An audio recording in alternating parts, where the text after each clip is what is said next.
grab me a beer and grab him a coke. We about to sit for an hour, bullshit and tell jokes. And please don't mix it up, cause he done sobered up. Brandon T Comedy on your social media feeds. And Brandon Taz if it's your ex drinking buddy. Brandon Taz if it's your ex drinking buddy. Brandon Taz if it's your ex drinking buddy. Brandon Taz if it's your ex drinking buddy. What's going on, everybody? Welcome into another edition of Brennan Tassif is your ex-drinking buddy. I'm your host, Brennan Tassif. Thank you so much for joining us. If you're new to the show, quick rundown of the show. I am sober now, but one of my favorite things to do when I was out drinking and doing drugs and getting in trouble was to hang out with friends, talk shit, talk shop, and just reminisce about old stories. I will normally be joined by a guest. This week is no different.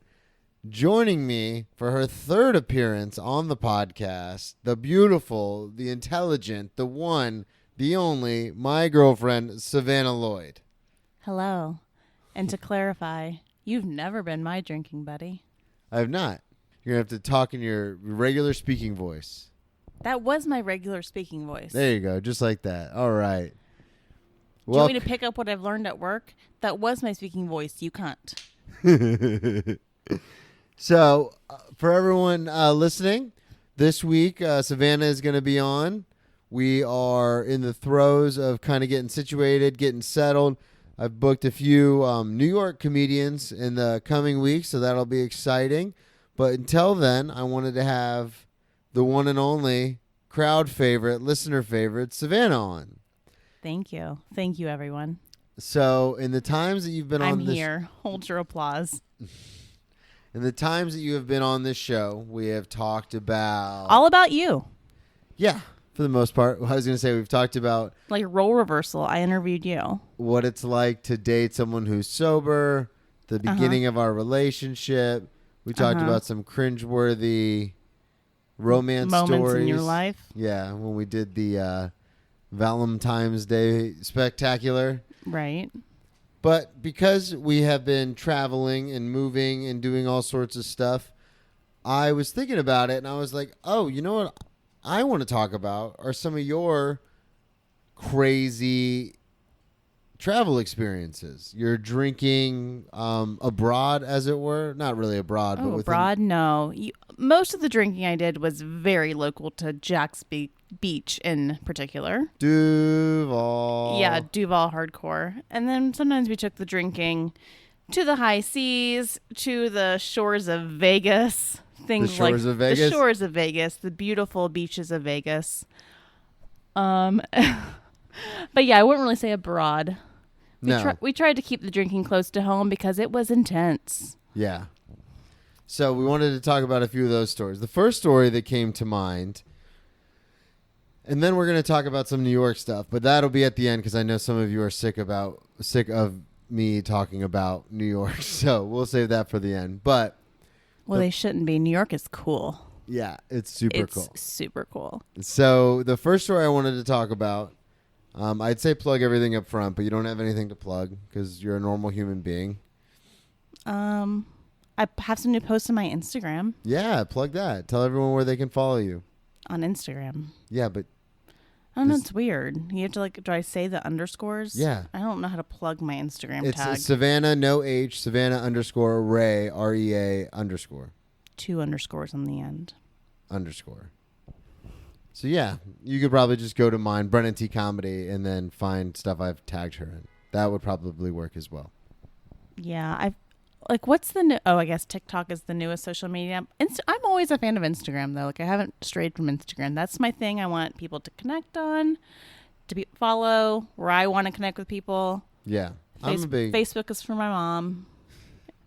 For my mom and my fam. Yeah, there's a couple of hacky premises out there where it's like Instagram is for millennials, TikTok's for Gen Z, and then Facebook is for Gen X. I enjoy TikTok, but I don't enjoy posting TikToks. So yeah, and it's something, the whole social media aspect when it comes to comedy is something that I've really struggled with because I'll go on stints where I'm like, okay, I got to post new content every day. So I'll have a set, like a 20-minute set, and I'll You know what would be great on TikTok?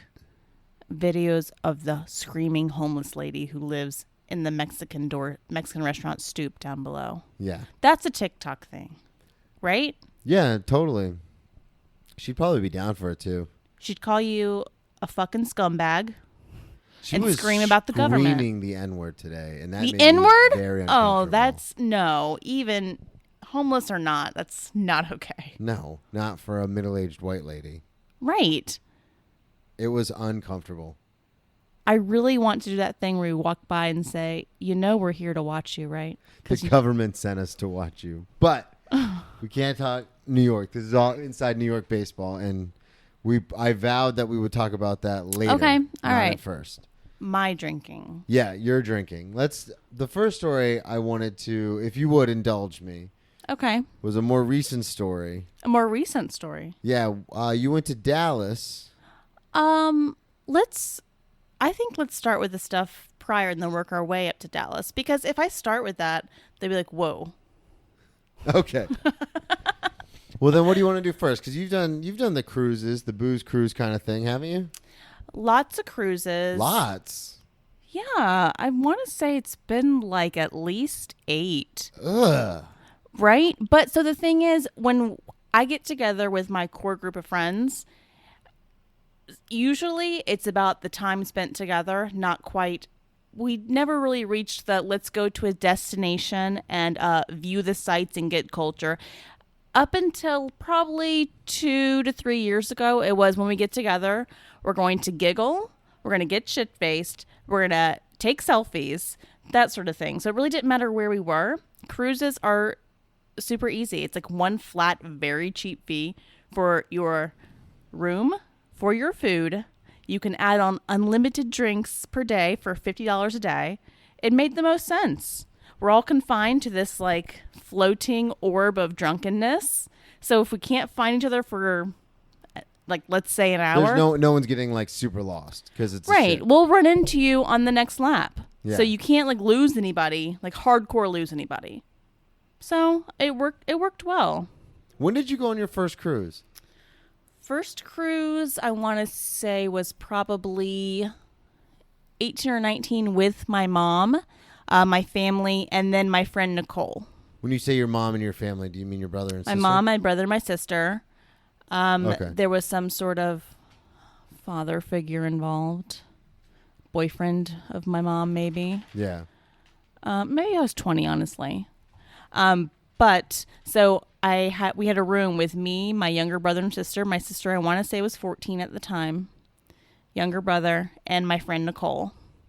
Nicole. Okay. We took Lauren, my younger sister.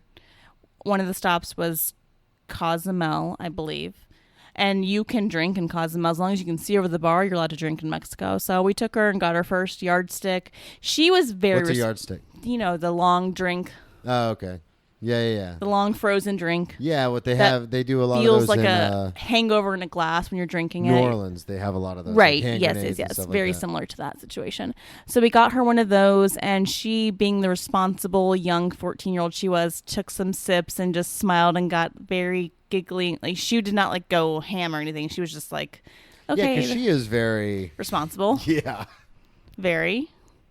Like, I think she observed me as like, wow, okay, I'm just going to take a few sips and Which smile. is ironic because you helped raise her because she's so much younger than you. Well, I'm like moved out the second I was well, actually, to clarify, I moved out when I was 17 from the household with her. So I don't what it really was, I think, was seeing my mom's wrath at me.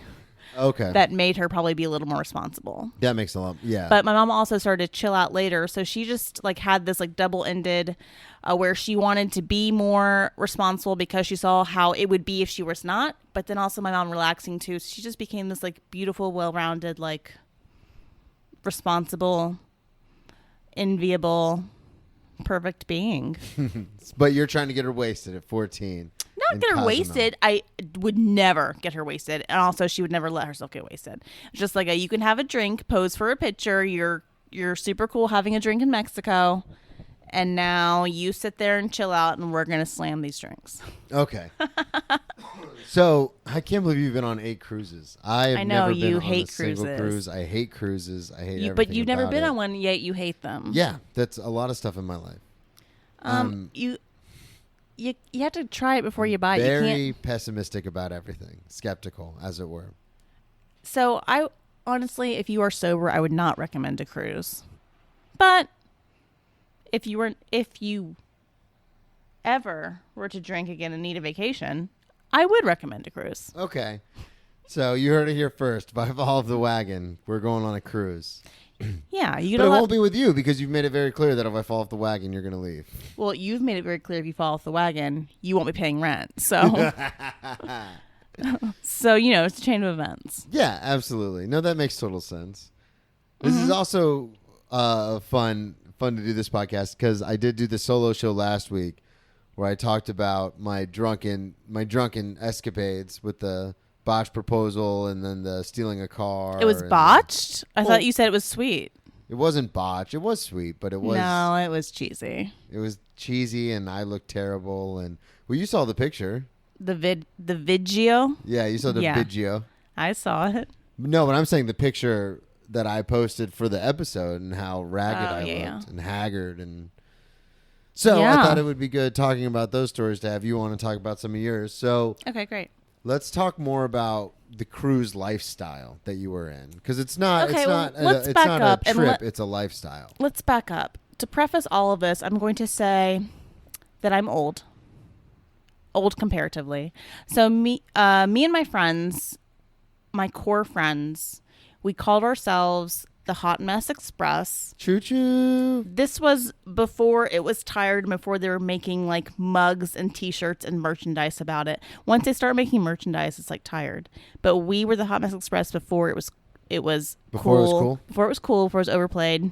We were the Hot Mess Express.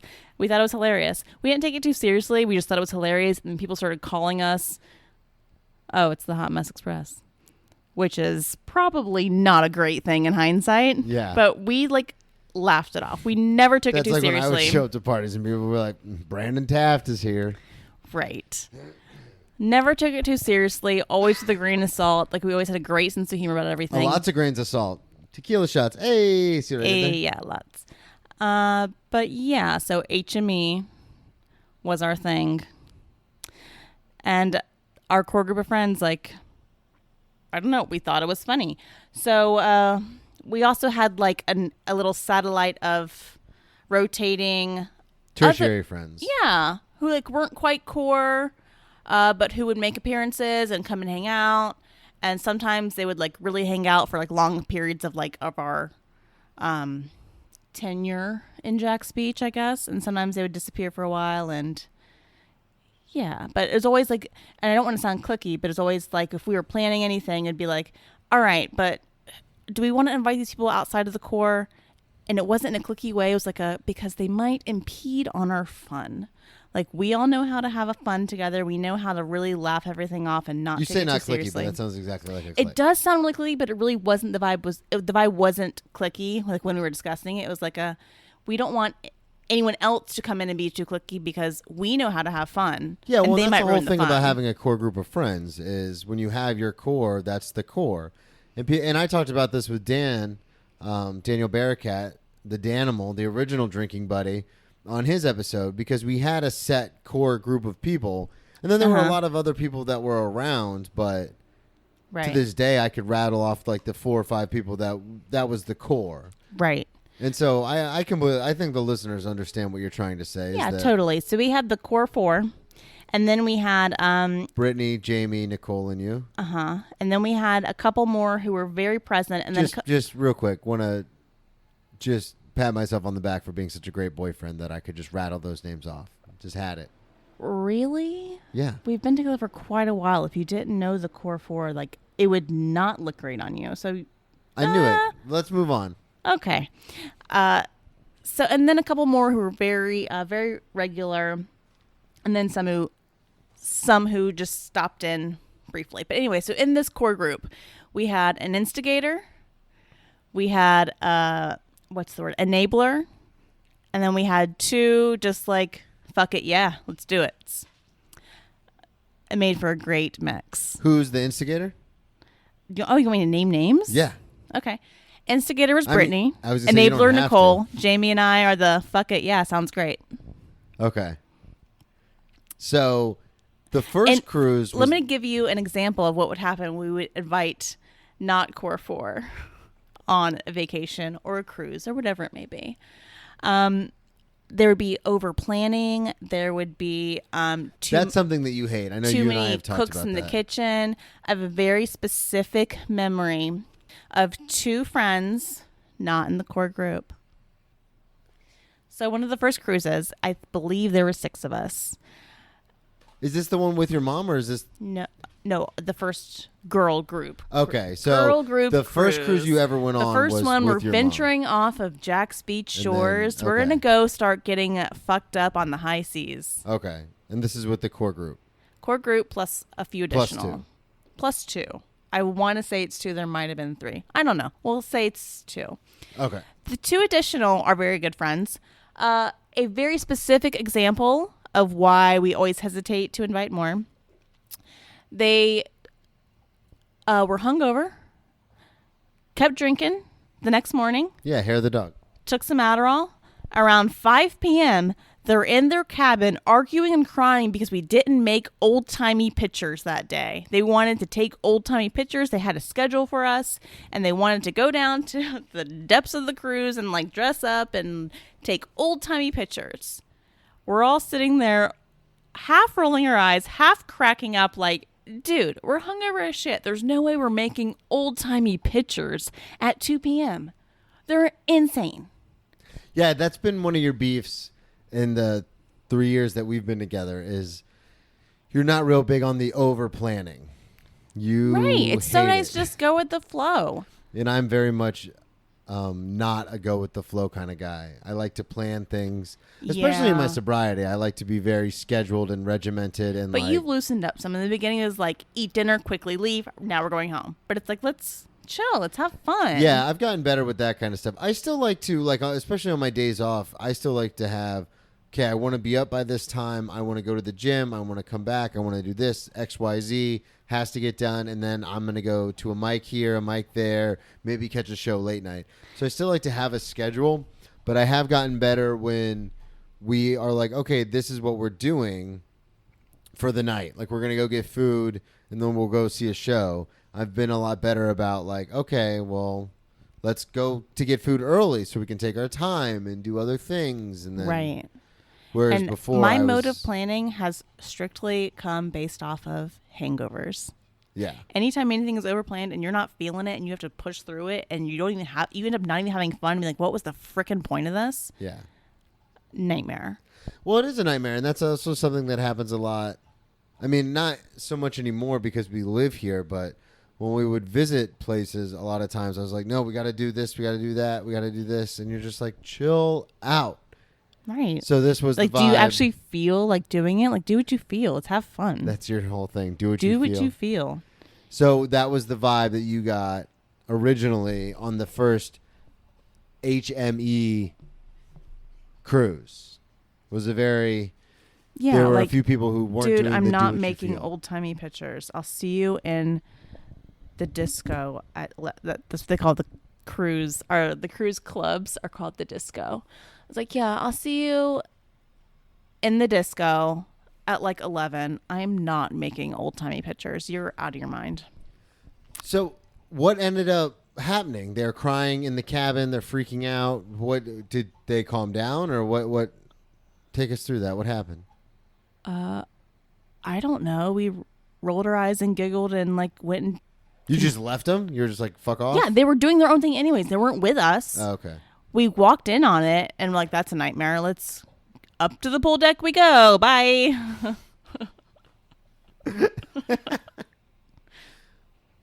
Oh, man. So this was one of... You still have 6 more cruises that you've gone on.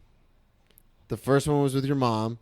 Then there was this one, which was the first girls' trip. Do you think I remember each cruise in chronological order? And no, I don't. I'm not saying that, but what I'm saying is you had, obviously, despite that one hiccup, you had so much fun with the first time, and then it was with a your blast. core friends that you continue to do it. Yeah. Like a ton more times. Oh, yeah. They were just crying on No, I get Adderall. that, but I'm just saying. It was a blast. You get wasted. You're in the disco every night. There's piano bars, and there's like sing-alongs. There's pool deck fun. On the pool deck, they have like, you know, the hairiest man contest and like the dancing competition. No, I don't know. You say, they have. You know. No, I don't know. I'm sure the audience knows. They've been to freaking cruises. You're the only person in this world who hasn't. They have like a DJ. They like pass around trays of pina coladas. It's the life. It's the life. It is the life with low expectations. Like the chairs are kind of janky. Your cabin's small. The food's whatever. But if you're drunk, you don't care. It's great. With low expectations, it's the life. So you have low expectations, so you would love it. I do not have low expectations. Yeah, you do. I do not. I have the highest of high expectations. Okay. I can deal with really shitty situations, but I have super high expectations with stuff. Interesting argument. Okay, but no, I'm saying you would love it. It's totally your vibe. I resent that you would say that. At the dinners. Yeah. So when you go to eat dinners and there's entree, so you select your courses. They have a first course, they have a salad course, they have an entree, they have a dessert course.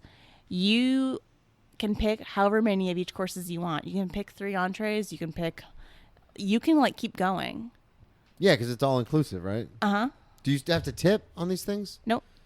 Well, at the end, you leave a tip in your room for your house cleaner person who like comes in and like personally restocks. But the dining room tips, I believe, if I'm not mistaken, are already included. It's just you just tip your room steward at the end. Okay. Mm-hmm. But the food, not so great. It's fine. It's not bad. It's not like blow your mind fantastic. It's fine. It's good. And you just kept on going on cruises. Where have you been? Anywhere exciting? Mexico? See. Yes. Cozumel. Mexico. Right. Key West. Belize. See, so you were drinking abroad. I was correct in saying that. Yeah, but when you don't really need a passport, you just go in and out of the same cruise. It's kind of like, are you drinking abroad? Yeah, that's whatever. True. Another Mexico, I think it's Playa del Carmen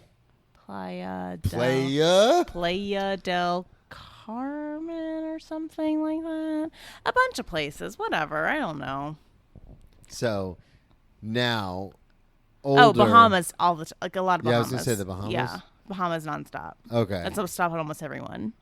So now that you're older and more cultured, we did just go see Van Gogh. Right. Today. Yeah. Yeah. That's what I'm saying. Today, do you still have a hankering to go on a cruise, or are you more past that? That was a 20s kind of a thing. Not the ones we used to go on. The old carnivals are kind of, played out. But there is very nice cruises I would be willing to explore. Virgin, Richard Branson put out a new adults-only cruise line that is looks fantastic, top of the line. There are very high-end cruises that sail the Mediterranean and go around Italy. But those and all that are kind actually of like grown-ups. grown-up stuff. But not exactly, grown-up stuff. So you say adult, and it's but it's not a bunch of 21 to 28-year-olds getting hammered. No, the adult-only one, yeah, it is. It's just you can't, no kids allowed is what it means. Oh, but I figured it would be people in their late 30s, early 40s who want to go explore the Mediterranean. No, the Virgin ones are the same routes as other ones, but it's a high-end luxury ship that is adult only. Okay, but so those are still just... They're more expensive, and it's a nicer experience, but it's not like stuffy adult. It's very party scene, but it's a no kids allowed. Okay, so it's in the movie Couples Retreat, it would be Eden West. Correct. Got it. Yes, the floating Eden West. Richard Branson says, carnival's not for me. I'm going to make what I would want to experience on a cruise ship. A cruise ship? You sound like you're from London. So, interesting. I see. I thought you would be out of the booze and cruise and kind of lifestyle? I think a weekend or a week away is one thing. Obviously not every day, month, weekend. Well, the only reason I say that is because I've hung out. I mean, obviously, I'm in my situation where I don't drink or anything, but I've hung out with you and your friends when you guys are getting quote unquote, fucked up, and it never Have seems you? that well, like at the wedding and stuff. I figured everyone was getting pretty hammered, but it never seems that over the top. Oh no, I don't think we'd get over the top anymore, but we would get giggly and dance a lot more. Yeah, like I've seen that, but some of the stories that you describe and a couple more that we're going to get into, I'm kind of just like, even when you've gone out. But see, that's the point. So on a like overnight cruise situation is where you can really let loose. When you're driving home at night, like obviously you're not going to completely let loose as you would like on a cruise. But even what I was going to say before you rudely interrupted me, even when you okay. Even when you went to Dallas, which we'll talk about, that'll be the last story we talk about. But still, when I would talk to you, you didn't seem like you were like, beyond recognition. Also, Dallas was still during COVID. Oh, yeah, that's true. So we were having we were having as much fun as we could, like in a house together. We didn't go, we only went out to dinner once. And we were just basically at a house with a pool. But I guess the only reason that I'm saying any of this is because when I would go out and get fucked up, whether it was friends or by myself, I would be like blacked out, obviously, don't remember. Right. Obviously. But it doesn't seem like that. I mean, maybe that happened back then, but I haven't seen you do something like that ever since we've been together. I mean, there are a few times where you'll have too much wine at like a show or something and you don't really remember the show, but I've never seen you, I've never had to carry you. Right. somewhere. My goal is never to be blacked out and ever. I would never want to be blacked out again. Okay. Ever. So. We were actually talking about that recently, my friends and I, what was our goal back then just to get, why do we want to get so blackout? What was the end goal for us? And we thought, maybe we needed to lower our inhibitions to dance more. Maybe, because we would tear it up if we had the right amount of cocktails. Yeah. Maybe we needed to lower inhibitions to flirt with certain people or to reach out to certain people for hookups. I'm not saying me in particular, just as a group, what the group vibe was. Wait, you're not a virgin? What the group vibe was. But yeah, we collectively came to an agreement. Why did we have to get so blackout? What was the final verdict? What was the agreement? We were just too insecure in ourselves to lower inhibitions without alcohol. We needed to lower inhibitions. Yeah. I mean, it makes sense. That's one of the main reasons I started drinking so much was because I was like, oh, this helps so much with my anxiety and my depression, and it makes me feel so good. So I could understand being like, yeah, let's just do this all the time. Right. So certain bars we would go to would play the music videos of the song they were playing. And sometimes we would get so hype, watching it, but it's only for a certain amount of cocktails. If they did that at the beginning of the night, if they played one of the bangers at the beginning of the night, we'd be like, oh yeah, but we're not there yet. So, I guess there's a reason the DJs are architects of their playlists when they play the bangers later. But it's true. It has to be it has to hit a certain way. Yeah. Everything, the whole night does. You have to feel a certain vibe. You have to be really just feeling yourself, feeling everything. Well, and it's interesting you bring that up because that's exactly why later in my drinking in South Florida, and I think I talked about this with Dan, but that's why I was being invited to parties.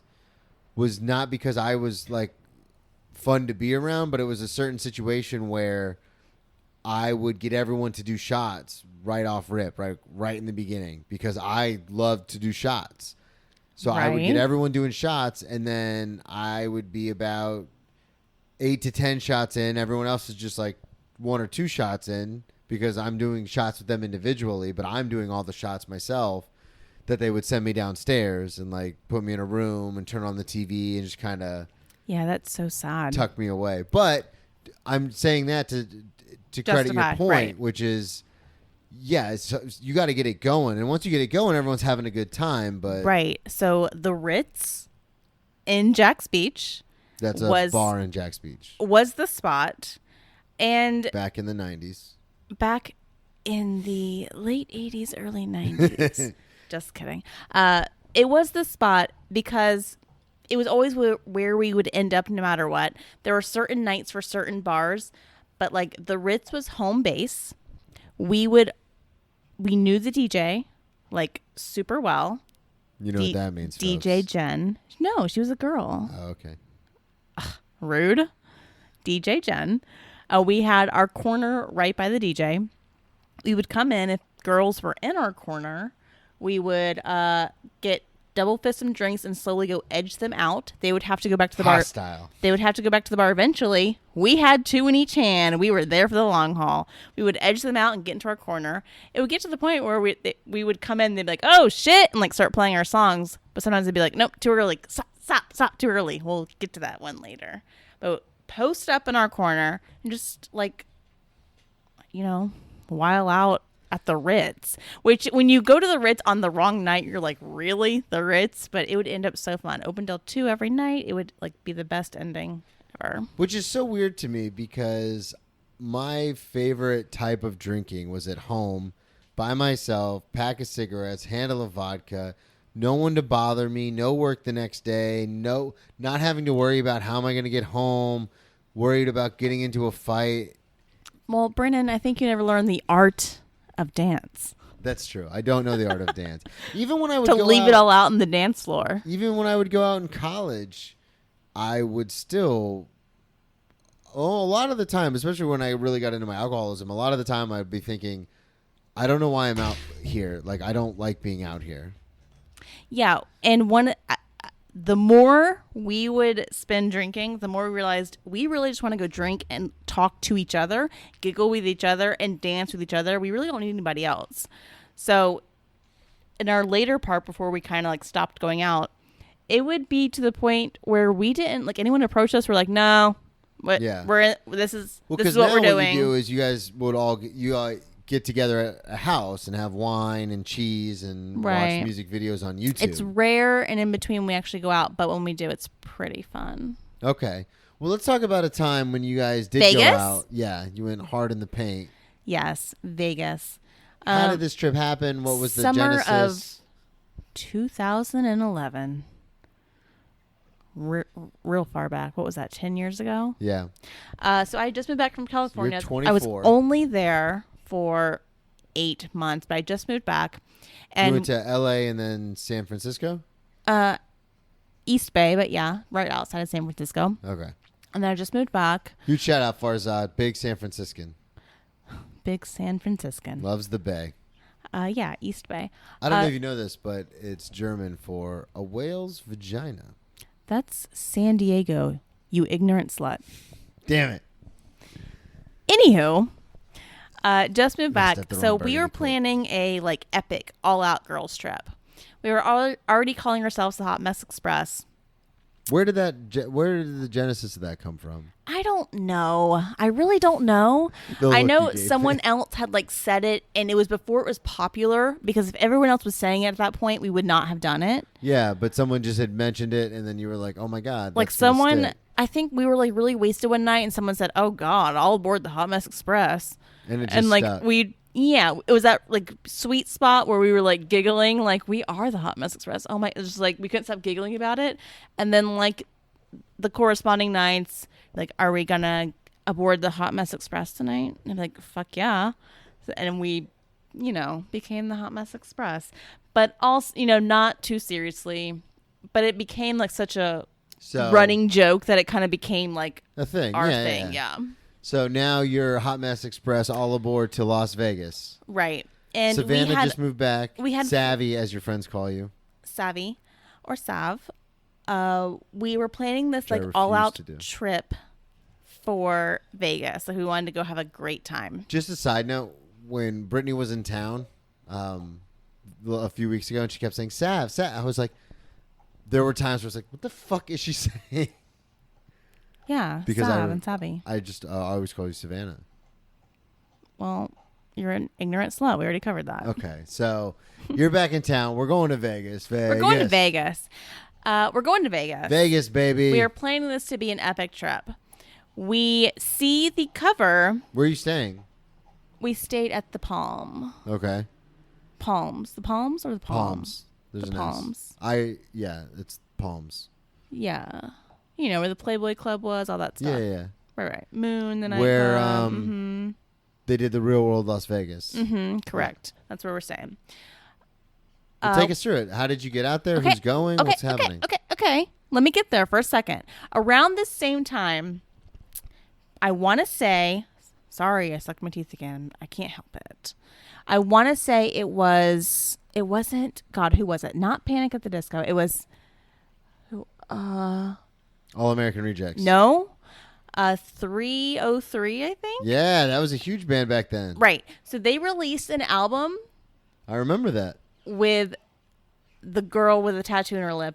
And I want to say it said Hot Mess. Or it said something. It said she had a tattoo in her lip that said something. And then we said, oh my God. All right, let's do that before we go to Vegas. It was like the timing was perfect because we were about to go to Vegas. And we're like, oh, we're going to be the hot mess in Vegas. We were dancing to the song all the time. Then we saw the album cover. And we're like, oh, we should do that. We should get Hot Mess tattooed in our bottom lips before we go to Vegas. Hot Mess in our mouth. Ha, ha, ha, ha, ha, ha. It'll be so funny. We thought it was hilarious. So as also Kismet. They did get those tattoos, by the way. Everyone listening. Yeah. Okay. Anyways, I'm getting there. Spoiler alert. Jesus Christ. Also Kismet, perfect timing. I happened to be watching randomly MTV2, watching music videos. And then I see this little broadcast message on the screen in between music videos like, hey, are you going to be in Vegas between this time and this time? We're looking for people to follow on with cameras to document spring break life because it was spring break in Vegas. MTV spring break in Vegas at this time. Okay. And I said, I was thinking, hell yeah, we're going to be there at that time. I'm going to sign us up. So I go to the login. I upload some pictures of us being hot messes, obviously. And I write, we are even tattooing hot mess in our bottom lips prior to this trip. Yada, yada. So I really proud. sold it. I'm so proud of you. I really sold it to the MTV submission form. And I get a call the next day saying, we are very interested. Would you like to proceed with this? And I was like, yeah. They're like, okay, well, there's the catch. I said, okay. They're like, so if you're the one signing up, we have to tell you this catch. I said, okay, continue. And what was going to happen was I was going to tell my friends that we were being followed around by cameras for a day in the life of an MTV spring breaker. And the reality was we were going to be mic'd up, cameras following us, and they were going to set up one of my friends to be scared shitless by the Scream villain. Yeah. Because it was going to be a promo for Scream 4 that was coming out. And I said immediately, yes. Whatever it is, we're doing it. Sounds great. I thought you were going to go the other way with that. No. That's the only way. Like, the day in the life Scream, there was no other option. Yeah. So it was either... Well, there was another option. Just go to Vegas with your friends and have a good time. Right. No, but I'm saying with the cruise and stuff, it was like this is what it takes, or that's what it is. It's really no day in the life of a spring breaker. Yeah. It's like it's a giant ruse. So I chose one confidant to tell because we had to be able to corral. Brittany. Nope. Really? I chose Jamie. Wow. Because Brittany loved her to death. If she got a little too giggly and loose, she might have wanted to spill it to everybody else. Yeah, that's true. And not in a malicious way, but in a can we tell him sort of way. I want to tell him. Right. Jamie will go down with the ship. Yep. Jamie was going to be able to keep it secret. And she's the same part as me as we're down for whatever. Let's do it. And I knew she could be able to control it without like giggling or breaking of like whatever we have to do to get this scare shot. She will be able to play it without giggling and breaking and being like, oh, we got to tell them like why, because they're not getting it. Why we have to tell them why? She's just gonna let them drown. Right. She's gonna be like, yeah, she's gonna play along with me. Yeah, absolutely. So they're super excited that we're going to be day in the life of a spring breaker. So you told Nicole and Brittany it's day in the life. I said, hey, I signed us up for something.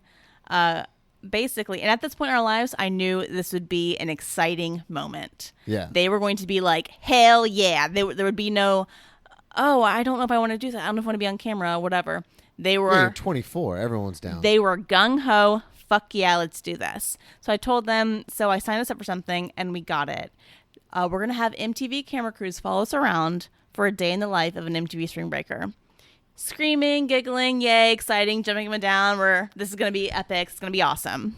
Quick aside, is MTV paying for anything for you at this point? At this point, no. Okay. But, stay tuned. So you hear that, listeners? Stay tuned. So we get to Vegas. We check in, and we have one night there where we are doing our own thing. We go out, we drink. It's whatever. It's fun.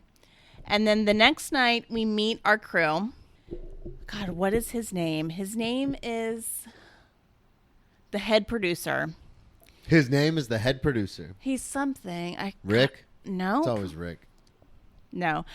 I'm sure one of the girls will remember his name. But so already we're like bonding with the crew. Like they're miking us up. They're giving us the rundown of what's going to happen. What they're telling everybody, and I've kind of let them know who my confidant is, so they know who, to, whatever. Who they don't have to bullshit. Right. What they're telling everybody is we're going to mic you guys up. We're going to take some shots of you in the room, popping your champagne and drinking it and toasting it and be like, oh, to Vegas, yada, yada, to Vegas, woo. And then we're going to follow you down, and you're going to go into the nightclub that is there, which at the time is Rain, I believe. And Rain is on the main floor, like right off the casino. It's this very, very, very popular nightclub that usually DJ Pauly D DJs at. There's like... Is this back then or now? You're saying it's still popular now? Back then. I don't know what's there now. Yeah. There's like suspended dancers and like what Pink does, like the scarf, like dancing up above and like fire, and it's like a whole big... I used to know what that was called. Right. me too. It's in there. It's in this somewhere. But it's the whole 9 yards of a Vegas club. So that's the deal. We're going to get mic'd up, pop champagne in the room. They're going to follow us down as we party in Vegas. So it's very funny. But wait, where's the... So that's what they're telling you guys. Right. But has a producer taken you aside and said, listen, we'll follow you down to the club and that's when the Scream guy's going to come out or anything like that? Yes. Okay. Yes. So that's the whole story. And then as we're getting mic'd up and stuff... Because if it's just for a promo, there's no way they're going to shoot you for the whole night. Like, that doesn't make any sense. Yeah, but they don't know that. They think we're being shot. What I'm saying is what's legit going to happen. Okay, yes. So as we're all getting mic'd up, we're all already dressed at this point, and then quote unquote, hey Savannah, let me it's too crowded in here, let me mic you up in the hallway or whatever.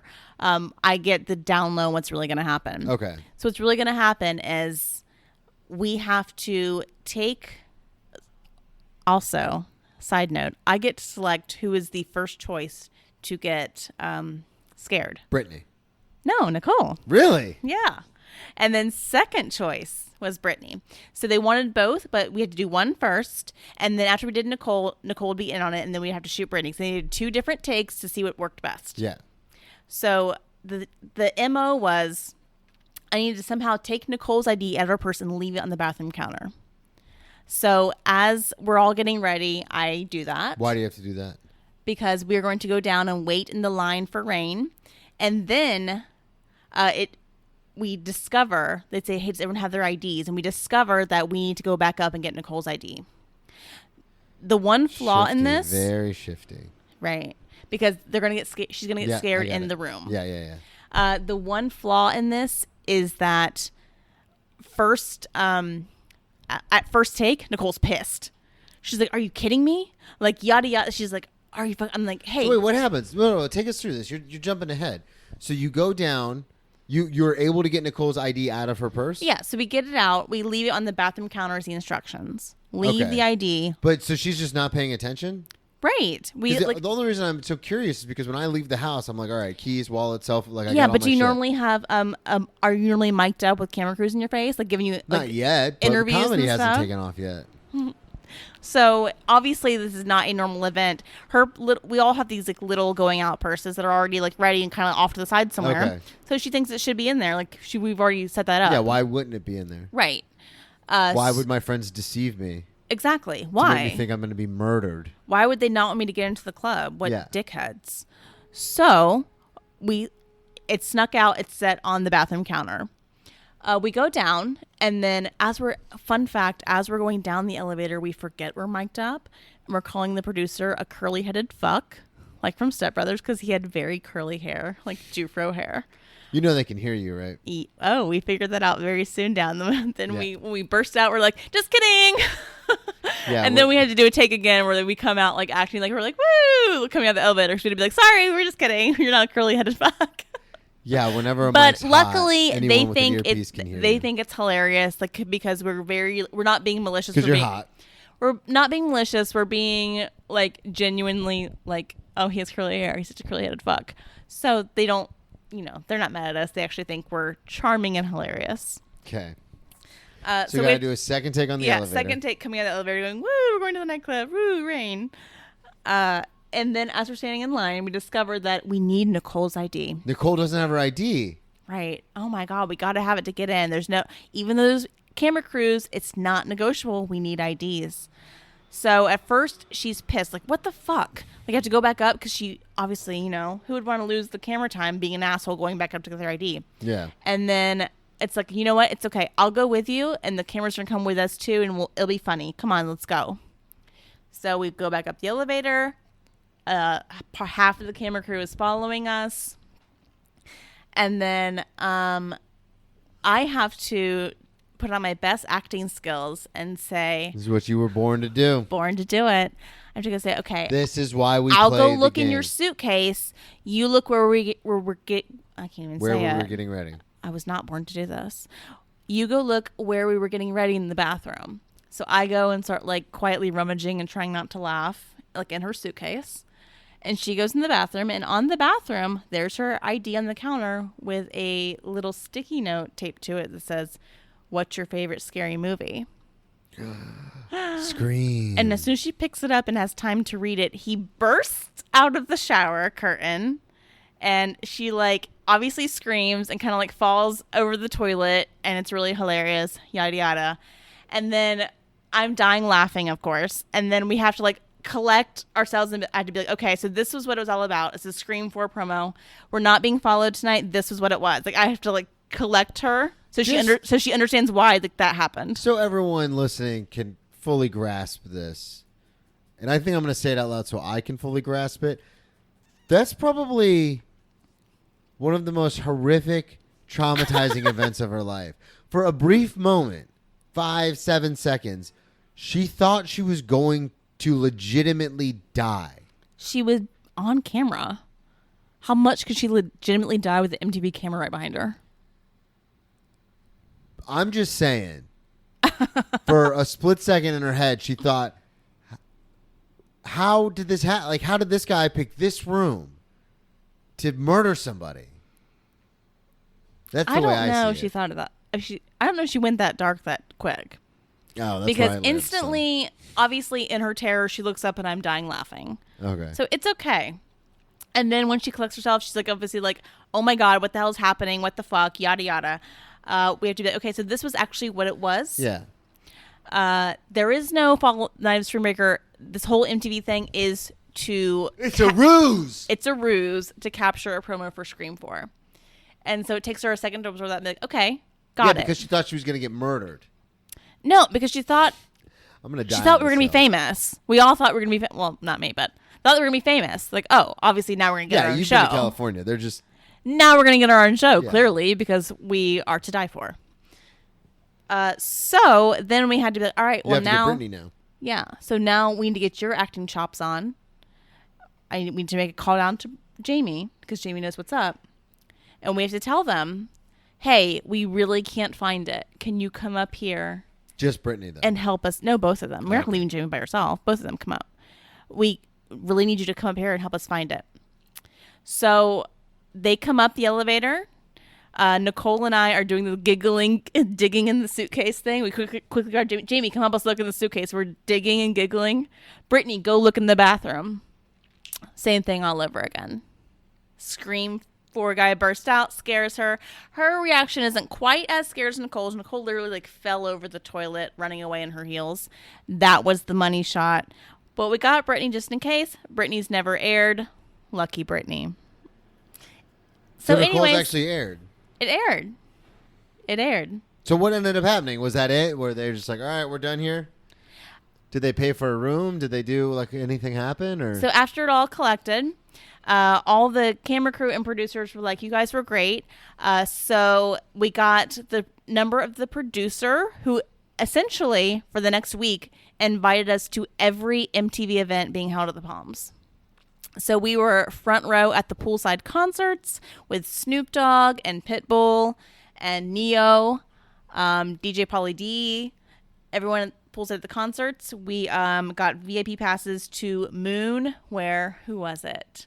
Lloyd and Chameleonaire were rapping. There you go. Had a concert.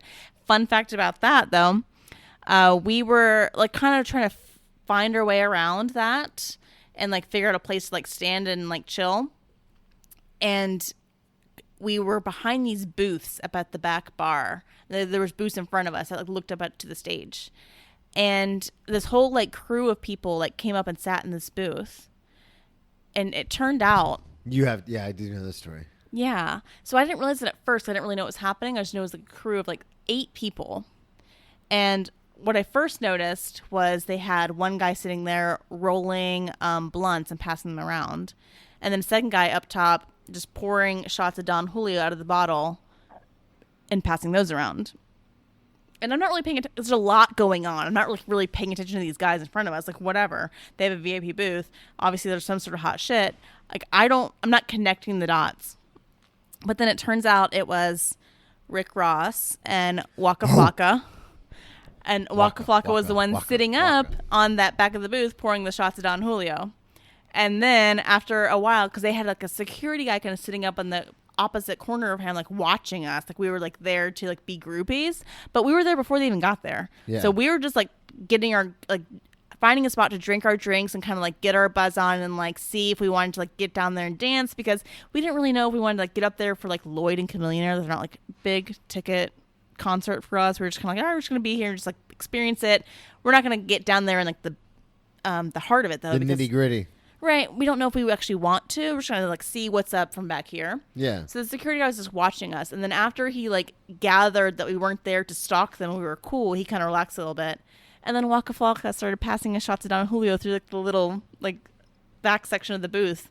And then we're like, yeah, we'll take shots to Don Julio from Waka Flocka. Of course. Oh, Vegas. And then we also got to be in the background, the quote unquote party people, when they did these like cast interviews of the Hard Times of R.J. Berger. There used to be a show on MTV. Yeah, I remember. Yeah. So they were doing like cast interviews, like they aired a brand new episode. And then in between the episode commercials, there'd be like cast and crew like talks about the episode. And it was in one of the suites at the Palms. And we were in the background as quote unquote party people. So you got more credits than I do. Yeah, we were like all up. I've been in show business for all 11 over years. MTV Spring Break 2011, all over it. Like we were like the shining stars of like, girls, you want to come? It's gonna be fun. Yeah, we'll be there. And my favorite thing probably about that entire adventure that you went on was everyone else's tattoos has faded except yours. No, wrong. Everyone else's tattoos are still very, very, very intense, and mine is kind of fading. I thought yours was the only one that wasn't. No. fading. So I was watching, I think I was second or third to go. I was watching the girls get it, and it wasn't like crying or whining, but I could see, for instance, like one of the girls like foot tapping, like obviously it kind of hurt. Yeah. But when I got it, I pulled my lip down like a trooper, and I didn't feel like it really didn't hurt. It was like a very light pinching, but in some areas now mine is completely fading, so it's like not even a full hot mess anymore. So he wasn't even going very hard on right. So the ones that hurt more, like obviously were deeper and still there. Brittany's is so dark. Is it? Like hers is never going away. That's awesome. Yep. And also, like, we should have, like, chosen a font. It was just, like, a random font of, like, the tattoo artist's writing. His writing. Right. That's his handwriting. That's we the didn't font. even, like, but it was like $20 each, so whatever. Yeah. This is one of those drunk moments, like, whatever, just go fucking do it. Yeah. $20 each. Do what you feel. It's going to take 10 minutes before, like, 2 of us had to go into work. Like, we're just whatever. doing what we feel. Right. So we're going to fast forward let's do it. Fuck it. Let's do it. The last story I want you to share. We're going to fast forward to Dallas.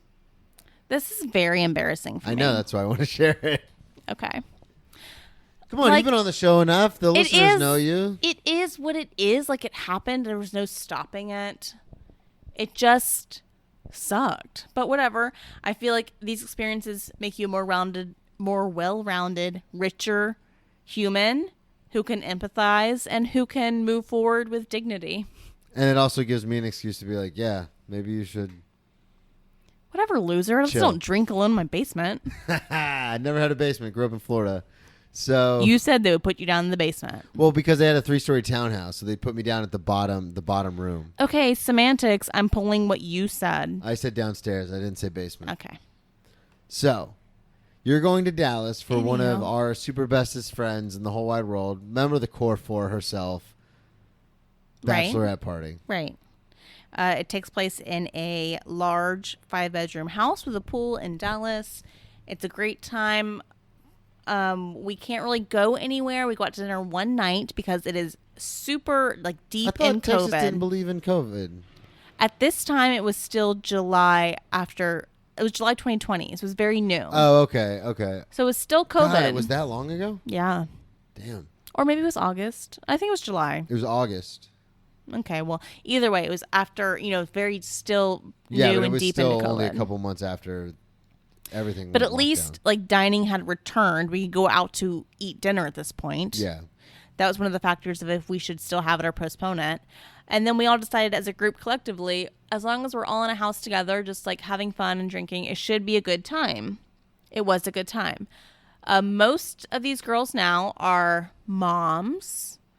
There's a couple who are sober, sober from alcohol, who only smoke a little bit or something like that. But so not sober like me sober, right? And then some who drink very little. So, as a bachelorette party attendee, I would feel the need to keep the party going a little bit. Well, and you are the one. I don't mean to interject, but you are the one that's still able to do that. You don't have any kids. You're not married. Right. You still like to drink more often than not. So right. You're still... And like you said, some of them... And it's also a very empathy thing. I don't want one of my very best friends to look back and think... God, this her was bachelor. Yeah, I don't want her to look back and think it was lame. Which it wasn't. It was time very well spent with good friends. But it's almost that need of... She wants to get away and let loose for this weekend. I don't want to be... one of the ones who's being counted on to bring the party to be like, okay, well, it's 9 p.m. They're starting to go off to bed. I will too. I want to be there no, let's stay up. Yeah, I'm gonna bring it. I'm keep bringing it until she doesn't want me to bring it anymore because this is and then we're still gonna bring it. And then we're gonna keep bringing it because this is her weekend and I want her to look back like this was really fun. Yeah. And we had some very fun moments. The first night there, Carrie, one of our good friends as well, not Core 4, but still very good friend, had this great one-piece bathing suit that she got off of Amazon. It was one of those kind of bargain buys, but that fit great. We all got... This is going live. Right. Okay. I just want to make sure. No, this is a very great moment. Oh, okay. So we all got in the hot tub, and we all were like, God, Carrie, that bathing suit looks so good. I love that bathing suit on you. And we all have a great time. Boys, calm down. We all end up trying on the bathing suit because it looks so amazing on her. And it turns out it looks amazing on everyone. By the end of the trip, we've looked at the bathing suit on Amazon. We're all going to get different colors. We keep finding the bathing suit. So it is the traveling pants, as it were. Kind of, except we're all going to get one's going to get leopard, one's going to get pink, one's going to get black. Carrie's was red. But it made everyone look great. Yes, everyone looked great in it. Lots of laughing, lots of trying it on. Everyone, big boobs, small boobs, big butt, small butt. everyone looked good in it. Like, it didn't matter. We're like, what the fuck is up with this bathing suit?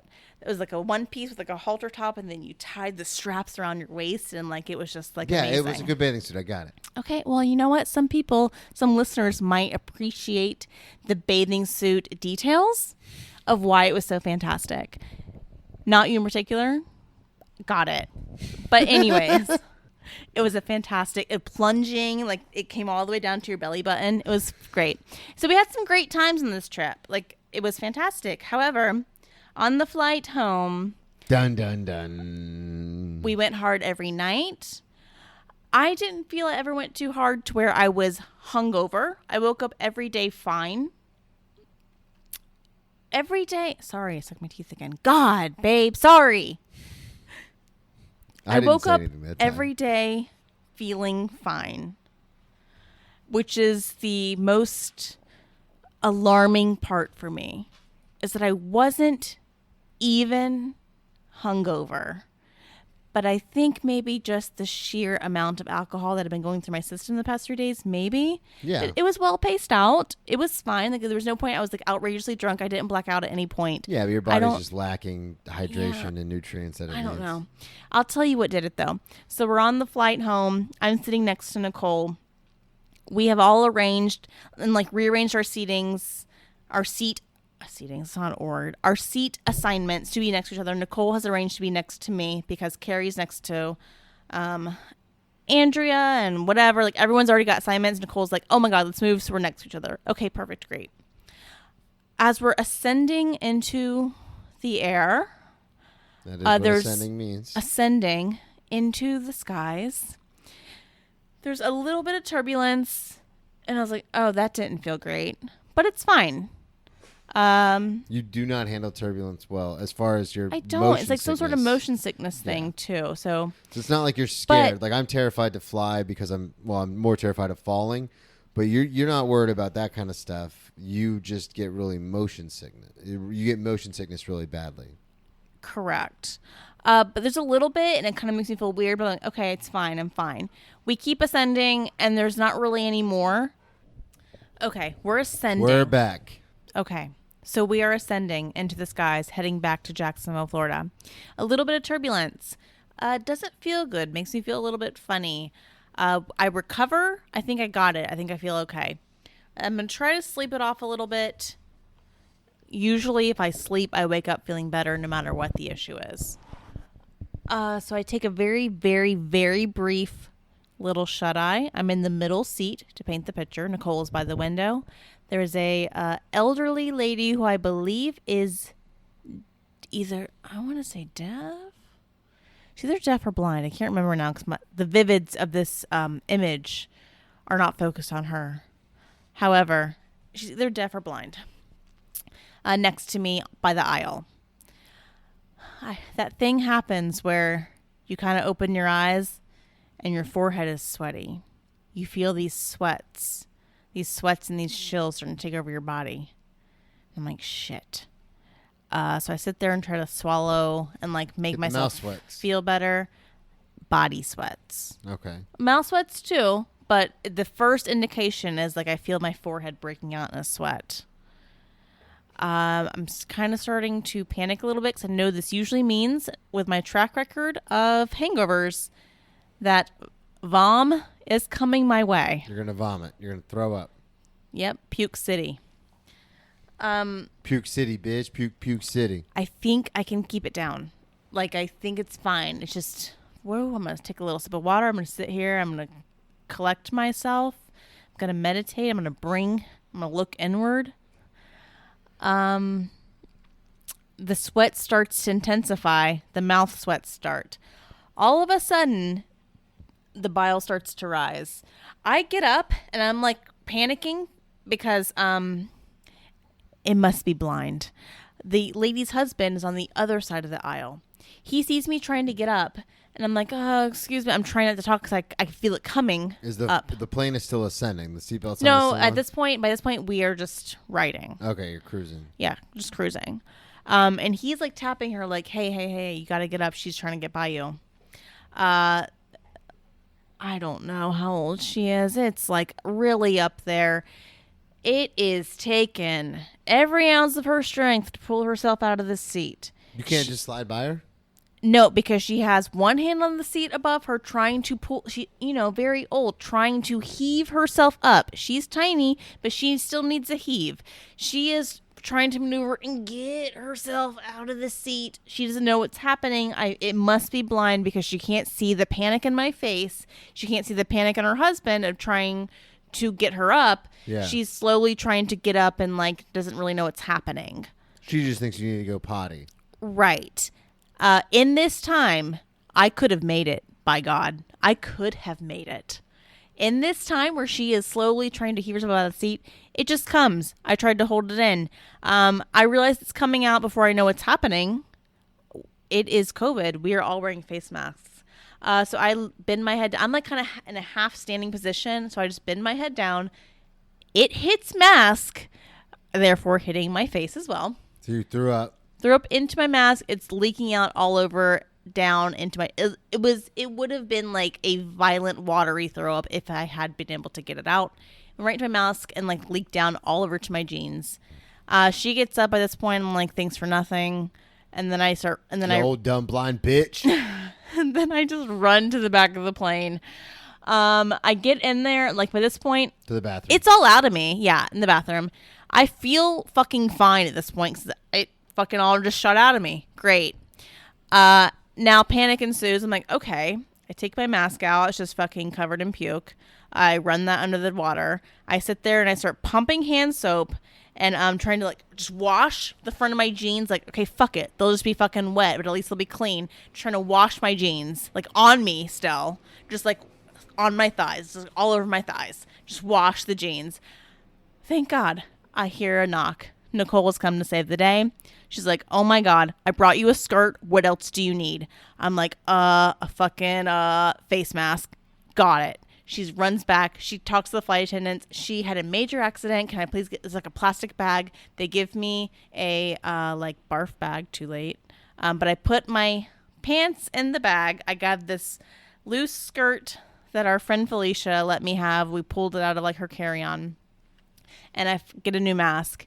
She jumped into mom mode and saved the day. But yeah, just a little bit of motion sickness paired with a weekend of drinking, and I frickin' full force, probably would have been projectile had I not been wearing a mask, vomited on myself on the plane ride home from bachelorette party, aka successful bachelorette party. Right? That's all right? Right?